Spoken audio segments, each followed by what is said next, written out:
నమస్తే, welcome to టీజీ5 news. High court ఇవ్వబోయే తీర్పు కూడా ప్రభుత్వానికి సానుకూలంగానే వస్తుందని మంత్రి సీతక్క విశ్వాసం వ్యక్తం చేశారు. బీసీ వర్గాల జనాభా ప్రతిపాదికన పదవులు కేటాయించేందుకు సీఎం రేవంత్ రెడ్డి కృషి చేస్తున్నారని తెలిపారు. రిజర్వేషన్ల అమలు ద్వారా సామాజిక న్యాయం సాధ్యమవుతుందని పేర్కొన్నారు. హైకోర్టు తీర్పు వెలువడగానే ప్రభుత్వం ఇచ్చిన నోటిఫికేషన్ ప్రకారం స్థానిక సంస్థల ఎన్నికలు జరుగుతాయని స్పష్టం చేశారు. కాంగ్రెస్ ప్రభుత్వం అన్ని వర్గాలకు సమాన అవకాశాలు కల్పించడమే లక్ష్యంగా ముందుకు సాగుతుందని సీతక్క చెప్పారు. పేద వెనుకబడిన వర్గాల అప్లిఫ్ట్ కోసం ప్రభుత్వం తీసుకుంటున్న చర్యలు ఫలితాలివ్వడం ప్రారంభమైందన్నారు. ఇటు రిజర్వేషన్ల విషయంలో రేవంత్ ప్రభుత్వ నిబద్ధతను ప్రజలు గమనిస్తున్నారని సీతక్క తెలిపారు. జనాభా ప్రకారంగా వాళ్ళకు కూడా రిజర్వేషన్ ఇచ్చి ఎన్నికలకు పోవాలని నోటిఫికేషన్ ఇవ్వడం జరిగింది. స్థానిక సంస్థలకు ఇచ్చిన వెంటనే కొంతమంది హైకోర్టుకు, కొంతమంది సుప్రీంకోర్టుకు పోయినరు. ఇవాళ సుప్రీంకోర్టులో మరి రిజెక్ట్ చేయడం జరిగింది ఎవరైతే పోయినరో. అట్లనే హైకోర్టులో కూడా మరి బీసీ వర్గాలకు అదేవిధంగా రాష్ట్ర జనాభా ప్రకారంగా వాళ్ళకు కూడా రిజర్వేషన్ ఇచ్చి ఎన్నికలకు పోవాలని నోటిఫికేషన్ ఇవ్వడం జరిగింది. స్థానిక సంస్థలకు ఇచ్చిన వెంటనే కొంతమంది హైకోర్టుకు, కొంతమంది సుప్రీంకోర్టుకు పోయినరు. ఇవాళ సుప్రీంకోర్టులో మరి రిజెక్ట్ చేయడం జరిగింది ఎవరైతే పోయినరో. అట్లనే హైకోర్టులో కూడా మరి బీసీ వర్గాలకు అదేవిధంగా రాష్ట్ర ప్రభుత్వం ఆశిస్తున్నటువంటి 42%తో స్థానిక ఎన్నికలకు పోవాలన్నటువంటి నిర్ణయానికి అనుగుణంగానే మరి ఇక హైకోర్టు నిర్ణయం కూడా వస్తుందని ఆశతో ఎదురు చూస్తూ ఉన్నాం. ఖచ్చితంగా మనము జనాభా ప్రాతిపదికన ఫలాలైనా పదవులైనా పంచితే విభేదాలు ఉండవు. కాబట్టి రాష్ట్రంలో ఉన్నటువంటి 42% వాళ్ళకి ఇవ్వాలి బీసీ వర్గాలకు అనేటువంటి లక్ష్యంతో రేవంత్ రెడ్డి గారి ప్రభుత్వం పనిచేస్తుంది. ఖచ్చితంగా హైకోర్టు కూడా సానుకూలంగా స్పందిస్తుందనే ఆశతో ఉన్నాం. ఆ రిజల్ట్ రాగానే, అంటే వారి యొక్క తీర్పు రాగానే మనం ఇచ్చిన నోటిఫికేషన్ ప్రకారం కూడా ఎన్నికలు జరుగుతాయని తెలియజేస్తాం. జనాభా ప్రకారంగా వాళ్ళకు కూడా రిజర్వేషన్ ఇచ్చి ఎన్నికలకు పోవాలని నోటిఫికేషన్ ఇవ్వడం జరిగింది. స్థానిక సంస్థలకు ఇచ్చిన వెంటనే కొంతమంది హైకోర్టుకు, కొంతమంది సుప్రీంకోర్టుకు పోయినరు. ఇవాళ సుప్రీంకోర్టులో మరి రిజెక్ట్ చేయడం జరిగింది ఎవరైతే పోయినరో. అట్లనే హైకోర్టులో కూడా మరి బీసీ వర్గాలకు అదేవిధంగా రాష్ట్ర ప్రభుత్వం ఆశిస్తున్నటువంటి 42%తో స్థానిక ఎన్నికలకు పోవాలన్నటువంటి నిర్ణయానికి అనుగుణంగానే మరి ఇక హైకోర్టు నిర్ణయం కూడా వస్తుందని ఆశతో ఎదురు చూస్తూ ఉన్నాం. ఖచ్చితంగా మనము జనాభా ప్రాతిపదికన ఫలాలైనా పదవులైనా పంచితే విభేదాలు ఉండవు. కాబట్టి రాష్ట్రంలో ఉన్నటువంటి 42% వాళ్ళకి ఇవ్వాలి బీసీ వర్గాలకు అనేటువంటి లక్ష్యంతో రేవంత్ రెడ్డి గారి ప్రభుత్వం పనిచేస్తుంది. ఖచ్చితంగా హైకోర్టు కూడా సానుకూలంగా స్పందిస్తుందనే ఆశతో ఉన్నాం. ఆ రిజల్ట్ రాగానే, అంటే వారి యొక్క తీర్పు రాగానే మనం ఇచ్చిన నోటిఫికేషన్ ప్రకారం కూడా ఎన్నికలు జరుగుతాయి. జనాభా ప్రకారంగా వాళ్ళకు కూడా రిజర్వేషన్ ఇచ్చి ఎన్నికలకు పోవాలని నోటిఫికేషన్ ఇవ్వడం జరిగింది. స్థానిక సంస్థలకు ఇచ్చిన వెంటనే కొంతమంది హైకోర్టుకు, కొంతమంది సుప్రీంకోర్టుకు పోయినరు. ఇవాళ సుప్రీంకోర్టులో మరి రిజెక్ట్ చేయడం జరిగింది ఎవరైతే పోయినరో.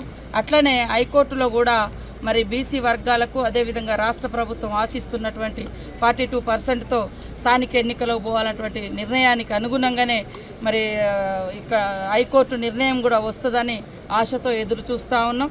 ఖచ్చితంగా మనము జనాభా ప్రాతిపదికన ఫలాలైనా పదవులైనా పంచితే విభేదాలు ఉండవు. కాబట్టి రాష్ట్రంలో ఉన్నటువంటి 42% వాళ్ళకి ఇవ్వాలి బీసీ వర్గాలకు అనేటువంటి లక్ష్యంతో రేవంత్ రెడ్డి గారి ప్రభుత్వం పనిచేస్తుంది. ఖచ్చితంగా హైకోర్టు కూడా సానుకూలంగా స్పందిస్తుందనే ఆశతో ఉన్నాం. ఆ రిజల్ట్ రాగానే, అంటే వారి యొక్క తీర్పు రాగానే మనం ఇచ్చిన నోటిఫికేషన్ ప్రకారం కూడా ఎన్నికలు జరుగుతాయని తెలియజేస్తాం. జూబ్లీహిల్స్ ఎన్నికల్లో 100% బీసీ అభ్యర్థికే సీటు వస్తుందనే నమ్మకం ఉందని మంత్రి పొన్నం ప్రభాకర్ తెలిపారు. ఇప్పటికే క్షేత్రస్థాయిలో పర్యటనలు జరుగుతున్నాయని, ప్రజలతో మమేకమై అభిప్రాయాలు సేకరిస్తున్నామని పేర్కొన్నారు. జూబ్లీహిల్స్ ప్రజలు విజ్ఞతతో ఓటు వేస్తారని, ఈసారి కాంగ్రెస్ విజయం ఖాయమని విశ్వాసం వ్యక్తం చేశారు. అభ్యర్థిని త్వరలో ప్రకటిస్తామని, బీసీ వర్గానికి సముచిత ప్రాతినిధ్యం కల్పిస్తామన్నారు. జూబ్లీహిల్స్ అభివృద్ధి సంవత్సరాలుగా నిలిచిపోయిందని, రేవంత్ రెడ్డి నేతృత్వంలో ఇప్పుడు కొత్త దశ మొదలవుతుందని పేర్కొన్నారు. సామాజిక న్యాయం, సమాన అభివృద్ధి కాంగ్రెస్ లక్ష్యమని, ప్రజల ఆశీర్వాదంతో జూబ్లీహిల్స్ను మోడల్ నియోజకవర్గంగా తీర్చిదిద్దుతామని మంత్రి పొన్నం హామీ. అభ్యర్థి ఎంపికకు సంబంధించి ఇప్పటికే ఏఐసిసి నాయకత్వం, పిసిసి అధ్యక్షుడి ద్వారా, గౌరవ ముఖ్యమంత్రి గారి ద్వారా ఆ నియోజకవర్గానికి అబ్జర్వర్గా ఉన్నటువంటి వివేక్, తుమ్మల నాగేశ్వరరావు, నేను స్థానిక నాయకత్వం తోటి సంప్రదింపులు జరుపుతూ ఉంది. వీలైనంత తొందరలో ఇవాళ రేపా ఎల్లుండే ఎప్పుడో ఒక రోజు క్యాండిడేట్ని అనౌన్స్ చేస్తాం. ఆల్రెడీ మేము ఫీల్డ్ మీద స్వర్ణాంధ్ర స్వచ్ఛాంధ్ర అవార్డుల ప్రధానోత్సవ కార్యక్రమంలో ముఖ్యమంత్రి చంద్రబాబు నాయుడు ఘనంగా పాల్గొన్నారు. విజయవాడలో నిర్వహించిన ఈ వేడుకల్లో రాష్ట్ర వ్యాప్తంగా స్వచ్ఛతకు కృషి చేస్తున్న సంస్థలు, వ్యక్తులు, ప్రభుత్వ శాఖలను ఆయన సత్కరించారు. గ్రామ స్థాయి నుంచి రాష్ట్ర స్థాయి వరకు స్వచ్ఛతలో అగ్రస్థానంలో నిలిచిపోయిన మున్సిపాలిటీలు, పంచాయతీలకు స్వయంగా అవార్డులు అందజేశారు. మొత్తం 21 కేటగిరీల్లో రాష్ట్ర స్థాయిలో 69, జిల్లా స్థాయిలో 1257 అవార్డులు విజేతలకు అందించారు. స్వచ్ఛ మున్సిపాలిటీలు, గ్రామ పంచాయతీలు, పాఠశాలలు, ఆసుపత్రులు, కార్యాలయాలు, రైతు బజార్లు, బస్ స్టేషన్లు, పరిశ్రమల విభాగాల్లో కృషి చేసిన వారికి సీఎం అభినందనలు తెలిపారు.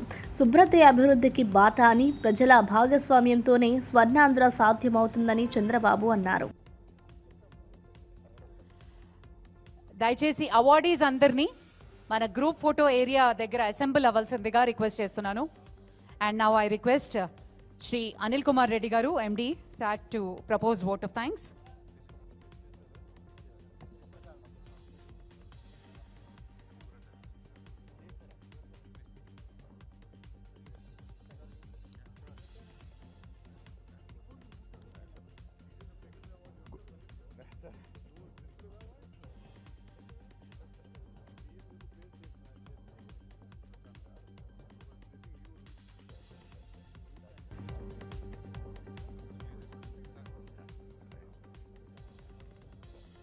Good evening to all of you.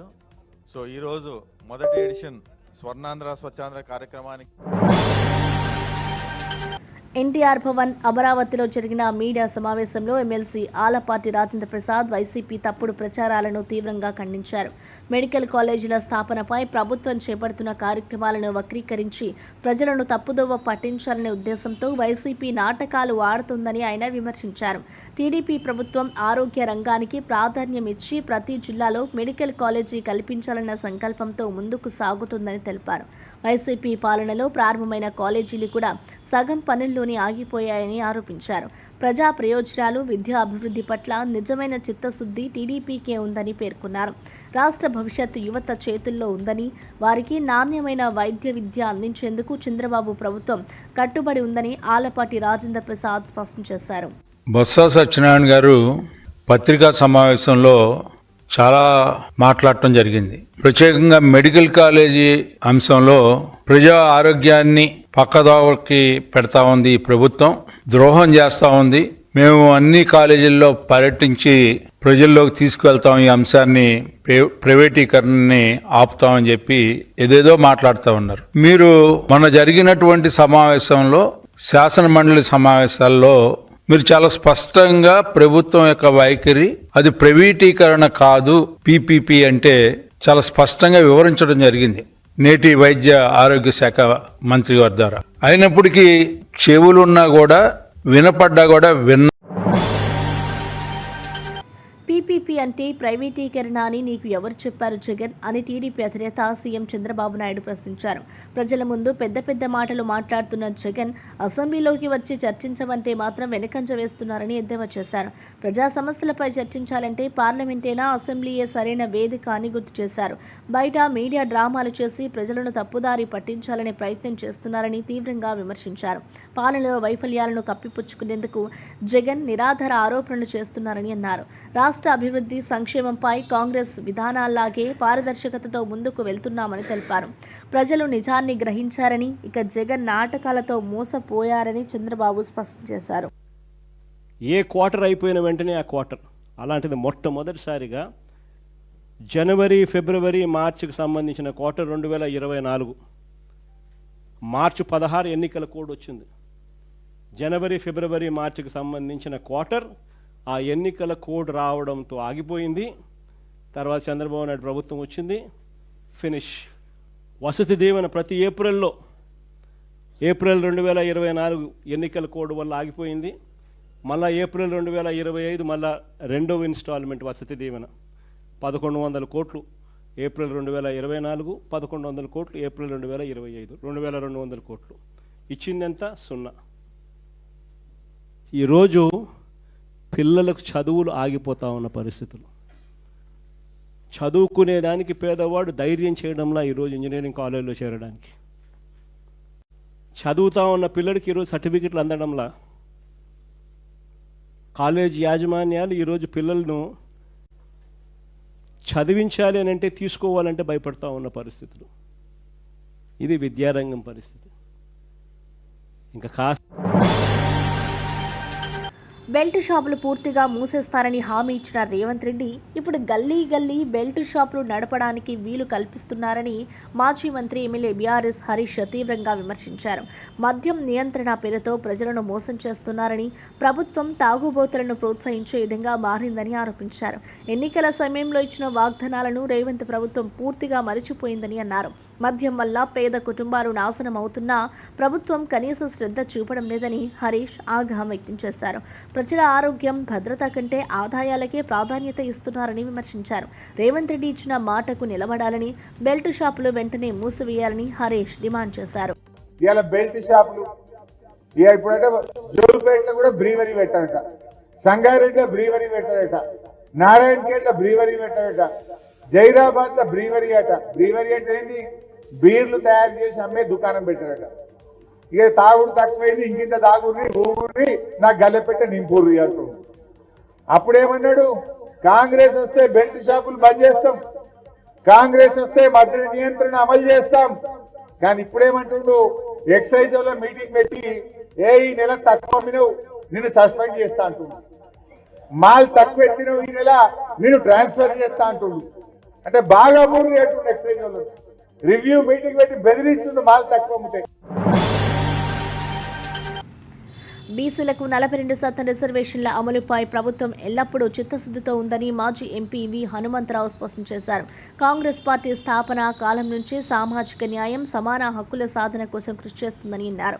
బీసీల రాజకీయ, విద్యా, ఉపాధి రంగాల్లో భాగస్వామ్యం పెరగాలంటే ఈ రిజర్వేషన్లు అత్యవసరమని పేర్కొన్నారు. తెలంగాణ రాష్ట్రంలో బీసీ వర్గాలు ఆర్థికంగా బలపడేందుకు రేవంత్ రెడ్డి ప్రభుత్వం అనేక పథకాలు అమలు చేస్తుందని తెలిపారు. బీసీలను రాజకీయంగా సాధికారులు చేయడం తమ ప్రధాన లక్ష్యం అన్నారు. బీఆర్ఎస్, బీజేపీ ప్రభుత్వాలు ఈ దిశగా ఏ చర్యలు తీసుకోలేదని విమర్శించారు. ప్రజా న్యాయం కోసం కాంగ్రెస్ పోరాటం కొనసాగుతుందని విహెచ్ ధైర్యంగా అన్నారు. భారత్ జోడో యాత్రలో రాహుల్ గాంధీ గారు కన్యాకుమారి నుంచి కశ్మీర్ వరకు 4500 కిలోమీటర్లు వాక్ చేసిన తర్వాత ఆయనకు ఒక ఆలోచన, అంటే జనం చెప్పినటువంటి మాటలు కానీ, రైతులు కానీ, నిరుద్యోగులు కానీ, అట్టడుగున్నటువంటి బలహీన వర్గాల వారు కానీ అందరూ కూడా చెప్పిన తర్వాత నాకు కేవలం ఎస్సీ ఎస్టీలే బిలో పావర్టీలో ఉన్నారు అనుకున్నాం, కానీ బీసీలలో మోర్ దాన్ 56% ఉన్నటువంటి బీసీలకు అన్యాయం జరుగుతుంది. బీసీలకు రాజ్యాధికారాన్ని దక్కడాన్ని బీజేపీ, బీఆర్ఎస్ పార్టీలు కావాలని అడ్డుకుంటున్నాయని టీపీసీసీ అధికార ప్రతినిధి కొనగల మహేష్ తీవ్ర స్థాయిలో విమర్శించారు. బీసీలకు రాజకీయంగా అధికారం ఇవ్వడంపై ఈ రెండు పార్టీలు భయపడుతున్నాయని అన్నారు. బీసీ సమాజం ఎదుగుదల చెందితే తమ రాజకీయ ప్రయోజనాలు దెబ్బతింటాయని భావించి కుట్రలు పన్నుతున్నాయని మండిపడ్డారు. తెలంగాణలో బీసీలకు తగిన ప్రాతినిధ్యం ఇవ్వకపోవడం బీఆర్ఎస్ పాలనలో స్పష్టమైందని పేర్కొన్నారు. బీజేపీ మాత్రం బీసీ హక్కుల పేరుతో కేవలం మాటలకే పరిమితమైందన్నారు. కాంగ్రెస్ పార్టీ మాత్రమే బీసీలకు నిజమైన రాజ్యాధికారాన్ని అందించేందుకు కట్టుబడి ఉందని తెలిపారు. రేవంత్ రెడ్డి నేతృత్వంలో సామాజిక సమానత్వం సాధ్యమవుతుందని కొనగల మహేష్ విశ్వాసం వ్యక్తం చేశారు. అన్ని అవకాశాలు వాడుకొని సమగ్ర కులగణన సర్వే చేపట్టి దాన్ని డెడికేషన్ కమిషన్ ద్వారా సభలో పెట్టి ఆ తర్వాత సభలో చట్టం చేసి కేంద్రానికి పంపి వాళ్ళ నుంచి ఎలాంటి స్పందన లేకపోతే ఆర్డినెన్స్ ఇచ్చి, అది జరగకపోతే పాత జీవోలను, పాత చట్టాలను పంచాయతీరాజ్ అండ్ మున్సిపల్ యాక్ట్ 2018 సవరణ చేసి తీసుకొచ్చినటువంటి జీవో నెంబర్ 9ను రద్దు చేయాలని, తెలంగాణలో బీసీ సామాజిక వర్గానికి, ఆ వర్గాల ప్రజలకు స్థానిక సంస్థల్లో 42% రిజర్వేషన్లు కల్పించి ఈ రాష్ట్రంలో బీసీలకు రాజ్యాధికారం అందించాలనే ఒక గొప్ప లక్ష్యంతో, సమోన్నతమైన లక్ష్యంతో రాహుల్ గాంధీ గారు, మా అగ్రనేత అయిన రాహుల్ గాంధీ గారి సూచన మేరకు మన గౌరవ ముఖ్యమంత్రి రేవంత్ రెడ్డి గారు ఈ జీవో నెంబర్ 9 తీసుకురావడం జరిగింది. మీ అందరికీ తెలుసు, జీవో నెంబర్ 9 ఇష్యూ అయిన రోజు నుంచి బీఆర్ఎస్, బీజేపీలు తెర వెనుక ఒప్పందాలకు తెరలేపినాయి.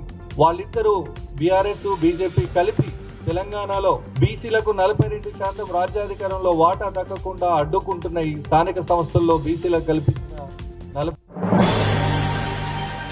బీసీలకు రిజర్వేషన్లు దక్కకుండా చేయడమే బీజేపీ బీఆర్ఎస్ పార్టీల అసలు ఎజెండా అని టీపీసీసీ అధికార ప్రతినిధి చెనగాని దయాకర్ తీవ్ర విమర్శలు గుప్పించారు.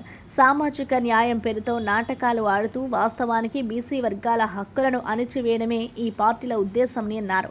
బీసీలకు న్యాయం చేయాలంటే కాంగ్రెస్ ప్రభుత్వం తప్ప వేరే ప్రత్యామ్నాయం లేదని స్పష్టం చేశారు. సుప్రీంకోర్టు తీర్పుతో బీసీ రిజర్వేషన్లు చట్టబద్ధత పొందడం ప్రజాస్వామ్య విజయమని పేర్కొన్నారు. బీఆర్ఎస్ పాలనలో బీసీలకు జరిగిన అన్యాయం ఇప్పుడు బయటపడుతోందని, రాబోయే రోజుల్లో ప్రజలు వీటికి తగిన సమాధానం ఇస్తారన్నారు. కాంగ్రెస్ ప్రభుత్వం మాత్రమే అన్ని వర్గాలకు సమాన హక్కులు కల్పిస్తుందని దయాకర్ తెలిపారు. ఈరోజు ప్రధానంగా రాష్ట్ర ప్రభుత్వం తీసుకొచ్చినటువంటి స్థానిక సంస్థలకు 42% రిజర్వేషన్ల పైన జీవో నెంబర్ 9 సవాల్ చేస్తూ గోపాల్ రెడ్డి వేసినటువంటి పిటిషన్ ఈరోజు సుప్రీంకోర్టులో డిస్మిస్ చేయడం అంటే ఇది ప్రభుత్వ విజయంగా, ప్రజల విజయంగా, ఇది బీసీల విజయంగా మనందరం కూడా భావించాలని కూడా మేము కోరుతా ఉన్నాం. ఇవాళ కాంగ్రెస్ ప్రజాప్రభుత్వం అధికారం వచ్చిన తర్వాత నుండి నేటి వరకు కూడా ఒకే వాదంతో, ఒకే ఎజెండాతోనే ఇవాళ ముందుకెళ్తా ఉంది. స్థానిక సంస్థల్లో బీసీలకు